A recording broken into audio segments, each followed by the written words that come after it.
Yeah, All right, brother Xavier, I want to welcome you to Why Fathers Matters. Glad you had I, the. pre- Go I ahead. appreciate that, brother. Oh, I appreciate the invite, and I'm just excited to be here, man, and talk about the great topics such as fatherhood. Definitely, man, because I feel like we came up in an era, man, where as much as our homes and our parents, grandparents, family raised us, we was in the streets a little bit too. You know what I'm saying? And so I feel right. like there was more of a street element, like with my children and their generation. I feel like they are further as far removed from the streets as any You as can't get any of much my further family. than you are now. Definitely. And that's a good thing, man. That's a great thing, man. You know what I'm saying? But you can get some really bad influences. And I just really my heart's desire is for, like, as they grow up and they get curious about things, and if they want to experiment with certain things, or if they wonder about certain things, I want them to come to me first. You know what I'm saying? Because who better to come to than me? And I'm gonna shoot straight with you, and I'm Right. not gonna be judgmental, and I'm gonna give you honest advice. You know what I'm saying? So, I think that's a good formula for success. You know what I'm saying? Where you don't have to be sneaky, and you don't have to hide. You don't have to. You can come to your parents, and it's okay. We're not gonna hit you across the head. So I think that's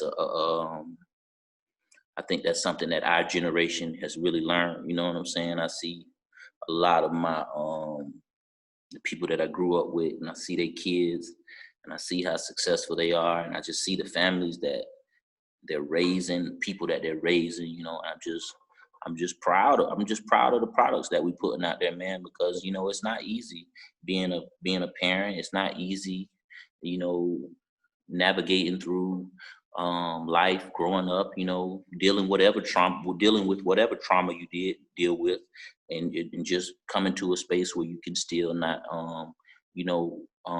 project that onto your child. You know what I'm saying? It's so important, that you don't, project whatever childhood trauma you experienced or negative experience you had, and just, you know, don't put that on your kids. You know what I'm saying? As best you can. So, whatever avenues you need to go through, whether it's some type of therapy or just help groups, or whatever you need, whatever type of help you need to heal. I think that's an important piece. You know what I'm saying? To be a good parent, man, you have to kind of be a healed person, because it's always that expression that hurt people hurt people. So you want to be a person who is kind of healed for the most part, so that you don't, you know that stuff doesn't, those what do you call it, generational curses, and those things don't spiral Perpetuate. back into where we at now. So that's what we working on, brother. That sounds good. I like that.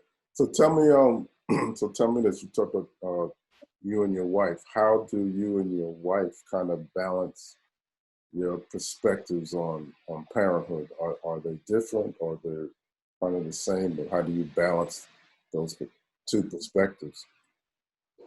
Yeah, man, it's just like a partnership.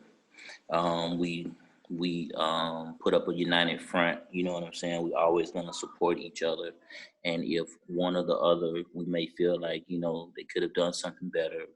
That's something, that's a private conversation that we'll have together.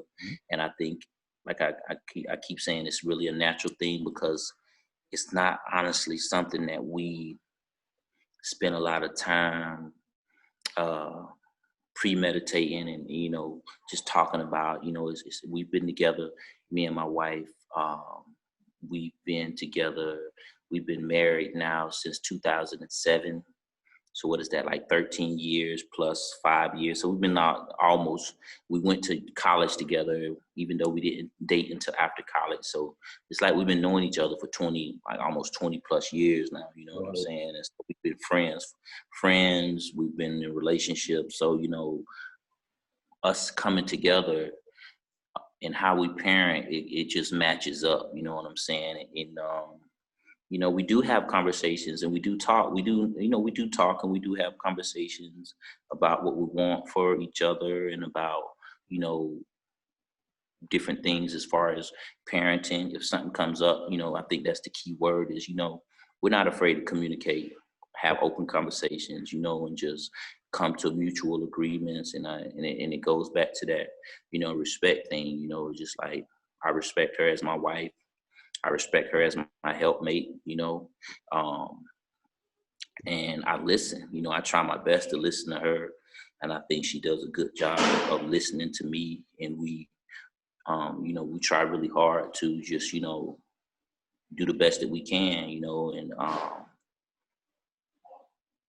yeah, I hope that answers the No, question. no, you answered the question because I mean, could you really talk about how the two of you communicate and by providing a united front in front of the kids. So when you go in front of the kids, you two of you are united. If there's some concerns, as you mentioned, you all talk about that in private.